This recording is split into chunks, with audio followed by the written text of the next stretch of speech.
but severe storm risk. That will be with us for tonight.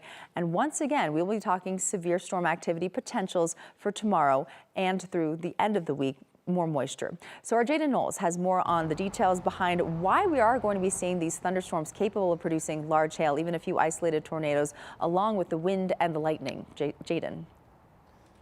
Well, good morning, Katie. Yeah, you know, what stands out about this forecast isn't just that we have storms potentially for this afternoon, but really over the next couple of days.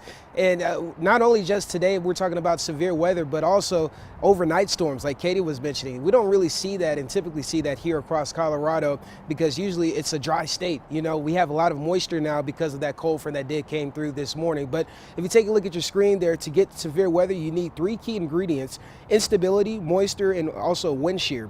Now, first, we need sunshine to heat the ground. As the surface warms up, pockets of warm air rises into the atmosphere, creating instability.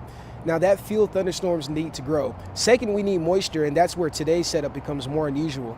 Colorado is typically known for its dry air, especially overnight, but a cold front that moved through earlier this morning has helped increase low-level moisture across the Front Range and Eastern Plains.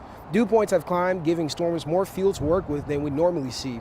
On top of that, storms developing across eastern Colorado and neighboring states could send outflow boundaries back towards our area, and that's exactly what we saw over this past weekend.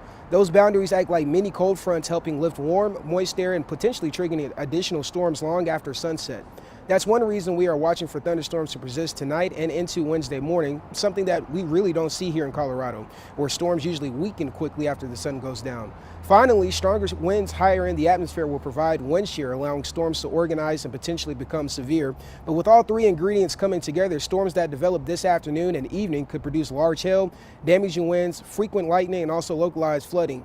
Then, as long as enough moisture remains in place overnight, the atmosphere may get a chance to reload before daytime heating returns Wednesday, setting the stage for another round of strong to severe storms tomorrow afternoon into the evening hours. So with the potential for multiple rounds of storms to sum it all up, we just want you to be weather aware. Of course, we're going to be tracking all the updates as we head throughout the afternoon hours into the evening hours. But of course, be safe, everyone.